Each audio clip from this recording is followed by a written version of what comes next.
Hello, ladies and gentlemen. Today is an exciting day because we are getting very close to finishing our freedom essay.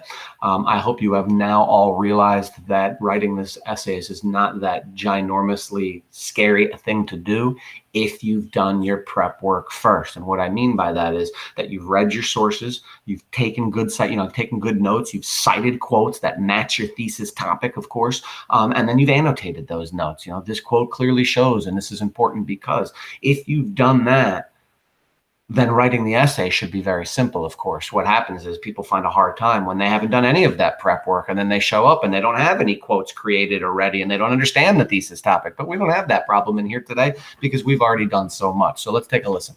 First thing you've done is you've written your introduction. You gave no details, no quotes. You funneled down the main idea. You talked about freedom in general for a while. Huge idea of freedom. Everybody needs it, blah, blah, blah. Then you funneled it down to your thesis statement, which should have been your last sentence of your introductory paragraph, which was one of the two questions, which was either one person can definitely defend the rights of other people, or there are many things that need to happen in order for people to be truly free.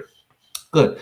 The first body paragraph, you used FDR's For Freedom speech, and you gave an example from that in the form of a quote, and you explained that quote. So first you told us who FDR was. You said he was a great example of a freedom fighter.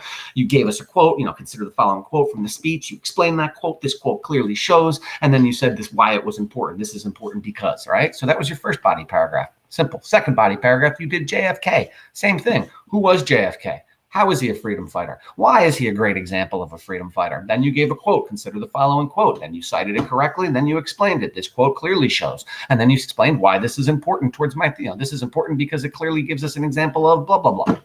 Then we did Malala, the third body paragraph, who was a fabulous example of somebody who understood what it was to be free, or somebody who was a great example of one person who fought to defend the rights of all others. You explained who Malala was in a couple of sentences and what happened to her in your own words.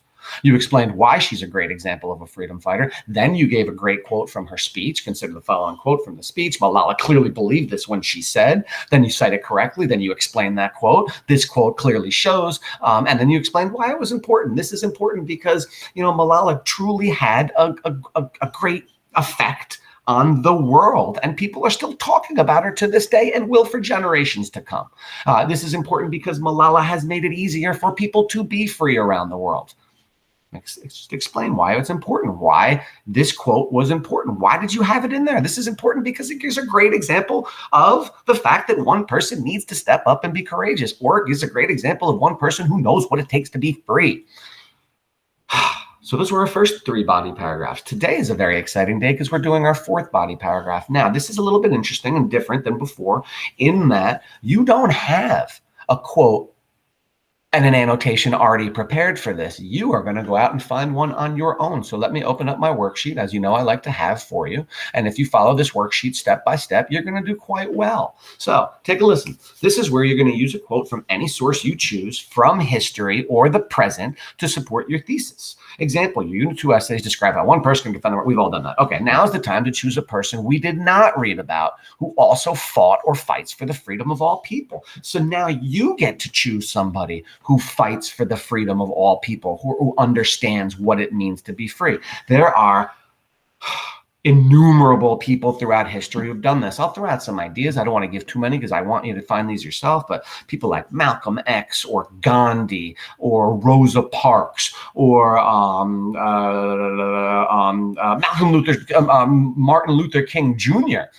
There are so many people who stood up and fought for the freedom of others. Abraham Lincoln, George Washington. There's just so many who stood up and fought for the freedom of others, regardless of the consequences for themselves. So what you'll do is exactly what you did for the other three paragraphs. First, you're going to explain in 3 or 4 sentences who the person is and how they fought for freedom. Then in 2 or 3 sentences or 1 or 2 sentences, you explain that they are a great example of somebody who fought for a great example of somebody who, regardless of the consequences, stood up and fought for freedom for everybody. So first explain who they are, then explain how they're a good example of a freedom fighter.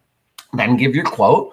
Martin Luther King Jr. truly believed this when he said, and then you give your quote, you cite it correctly. Now, for this case, this citation is not going to have a page number because it's not coming from our book. So wherever you take your quote from, you just put that in the citations, whether it's an article or an essay or a book or a speech, right? And then, of course, you explain that quote. This quote clearly shows that blank understood what it took to be free, or blank understood that they had to fight in order to help people who were not free. Or, if it's somebody who's doing it right now today, you could give that. There's tons of people out there fighting for the freedom of other people, both in our country and around the world. And then, of course, number 4, you're going to conclude that quote. This is important because it shows that one person can defend the rights of all people, or that one person can truly make a difference to the freedom of others. And then, of course, you finish it with a "this is important because it gives us another example of," or "this is important because this person truly made a difference in the lives of Americans or the lives of people around the world." So again, body paragraph 4, you're choosing anybody you want. You have to get quotes. So what I would do is, ready? It's very simple. Type in famous quotes by Martin Luther King Jr. Boom, get a quote, cite it, and you're out the door. Famous quotes by, Malcolm X, whoever it is that you want to do, who was you like as a freedom fighter. Now, there is one other thing you can do for this 4th body paragraph. You can use a raisin in the sun instead of a 4th person. And you can say another person who understood what it meant to be free was Lorraine Hansberry, the author of A Raisin in the Sun.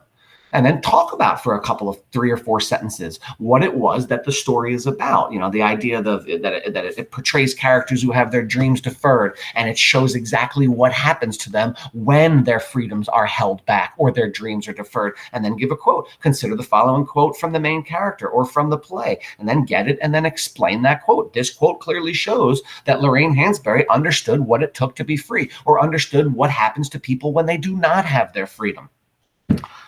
And then, of course, you explain how that's important. This is important because it gives us a great example of maybe, this happening in literature, or an author who understood this and tries to fight for people's freedom by using it in the form of a story or a play. This quote is important, or this is important because it shows us that Lorraine, think about Lorraine Hansberry, how she stood up and she wrote that against all the people who didn't want her to write it and whatnot, and all that, the trouble she took for writing it.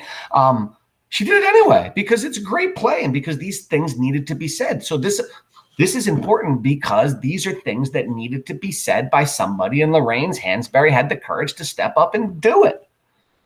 So again, for the 4th body paragraph, you are either going to do one of 2 things. One, you're going to pick a person in history or present who fights for freedom, give a quote from them, and explain how that's important towards your thesis, or Raisin in the Sun, how Lorraine Hansberry, the author of A Raisin in the Sun, also provides us with great examples of what it takes to be free, or how one person can defend the rights of other people. Ladies and gentlemen, fantastic job. When you are done with this 4th body paragraph, all we have to do is conclude it, and then we're done with our essay. Of course, before we hand it in, though, we're going to go over it, 10 times and make sure everything is perfect, and we get the best grade possible. Have a great day. Thank you very much.